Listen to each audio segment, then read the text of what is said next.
Pernah kepikiran nggak, apa sih yang benar-benar bedain orang kaya sama orang biasa? Hari ini kita bakal bongkar rahasianya. Dan jawabannya mungkin bukan seperti yang Anda bayangkan. Apakah karena isi rekening banknya? Atau mungkin koneksinya yang luas? Atau jangan-jangan ada sesuatu yang jauh lebih fundamental dari itu semua? Ternyata jawabannya ada di sini nih, di dalam kepala kita. Semuanya itu soal pola pikir. Yep, mindset. Nah, ini dia bedanya. Pola pikir biasa itu cenderung nyalahin faktor luar. Ekonomi lah, pemerintah lah, nasib sial lah. Tapi pola pikir kaya itu fokusnya ke dalam. Apa yang bisa saya kontrol? Keahlian saya, kerja keras saya, inovasi saya.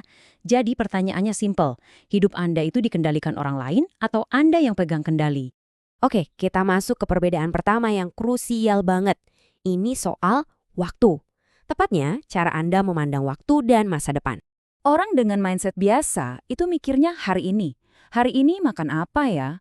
Gimana caranya dapat gaji minggu ini? Fokusnya jangka pendek. Beda banget sama mindset kaya. Mereka itu mikirnya puluhan tahun ke depan. Warisan apa ya yang mau saya tinggalin buat anak cucu? Visi mereka itu jauh, bisa 15, 20 bahkan 30 tahun lagi. Dan ini tuh bukan cuma teori ngawang-ngawang loh. Ada bukti ilmiahnya dari sebuah studi psikologi yang terkenal banget. Pasti pernah dengar kan tes marshmallow? Anak-anak yang bisa nahan diri nggak langsung makan marshmallow demi dapat marshmallow kedua nanti, ternyata hidupnya jauh lebih sukses pas dewasa. Nah, ini bukti nyata. Kemampuan menunda kepuasan demi hasil yang lebih besar di masa depan, itu kunci suksesnya.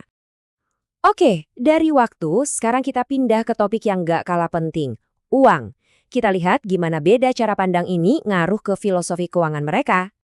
Lihat deh bedanya. Pola pikir biasa itu saya kerja buat uang. Uang ya buat ditabung atau dibelanjain. Nilainya ya segitu-gitu aja. Tapi pola pikir kaya, uang saya yang kerja buat saya. Uang itu alat, aset yang nilainya harus terus tumbuh. Jadi yang satu ngelihat uang sebagai tujuan akhir, yang satu lagi ngelihat uang sebagai karyawan yang harus produktif. Ini karena orang kaya paham banget satu konsep fundamental yang sering dilewatkan banyak orang, time value of money. Intinya, uang yang Anda pegang hari ini itu lebih berharga daripada jumlah uang yang sama di masa depan. Kenapa? Karena uang hari ini punya potensi buat beranak. Nah, ini ada rumusnya. Tapi jangan pusing dulu, gampang kok.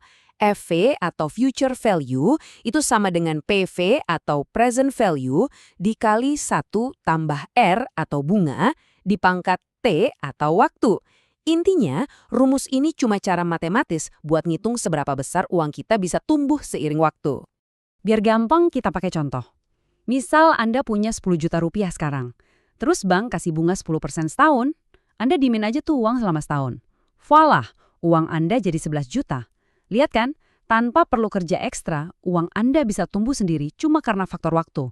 Itulah kekuatan time value of money. Pola pikir uang bekerja untuk saya ini efeknya kemana-mana loh. Bukan cuma soal nabung, tapi juga mengubah total cara mereka bekerja dan cara mereka belanja. Buat mindset biasa, tujuan kerja ya buat dapat gaji, waktu ditukar sama uang. Titik. Tapi buat mindset kaya, kerja itu tujuannya buat dapat pengalaman dan keahlian. Gaji itu bonus.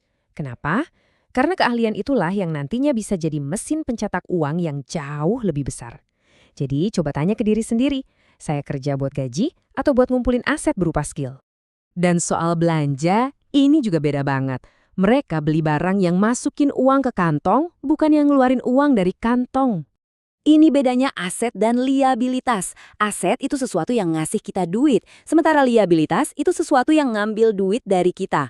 Contoh gampangnya gini, sama-sama punya uang 500 juta. Kalau dibeliin kos-kosan, itu jadi aset, tiap bulan ngasih pemasukan. Tapi kalau dibeliin mobil mewah kayak BMW, itu jadi liabilitas. Tiap bulan kita harus keluarin duit buat bensin, servis, pajak. Uangnya sama, hasilnya beda 180 derajat. Oke, poin terakhir. Dan ini mungkin yang paling membedakan secara emosional, cara mereka memandang resiko. Mindset biasa itu basisnya ketakutan. Lihat resiko itu kayak ancaman yang harus dihindari mati-matian. Sebaliknya, mindset kaya ngelihat resiko yang terkalkulasi itu sebagai jalan menuju peluang.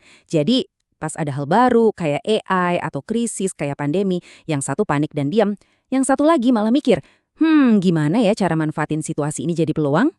Dan mereka itu bukan nebak-nebak loh.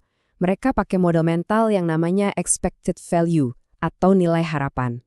Ini tuh cara buat ngitung nilai jangka panjang dari sebuah keputusan yang hasilnya nggak pasti.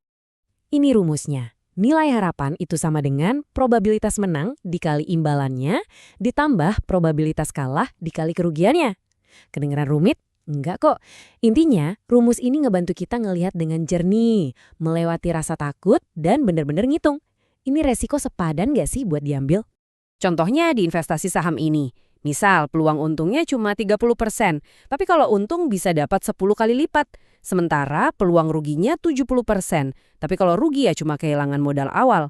Kalau dihitung pakai rumus tadi, nilai harapannya itu positif, yaitu 2,3.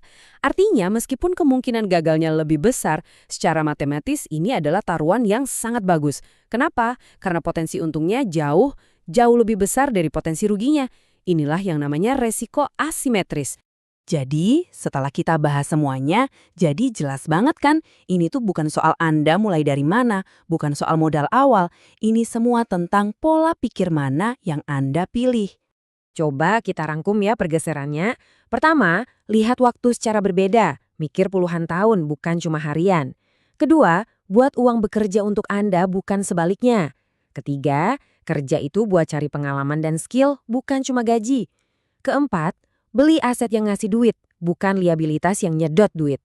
Dan terakhir, hitung resiko secara cerdas. Jangan malah lari dari semua risiko. Ini pergeseran fundamental banget. Nah, pertanyaannya sekarang kembali ke Anda. Setelah tahu ada dua jalan yang berbeda ini, jalan mana yang akan Anda pilih untuk diikuti? Karena pada akhirnya ini semua adalah tentang pilihan.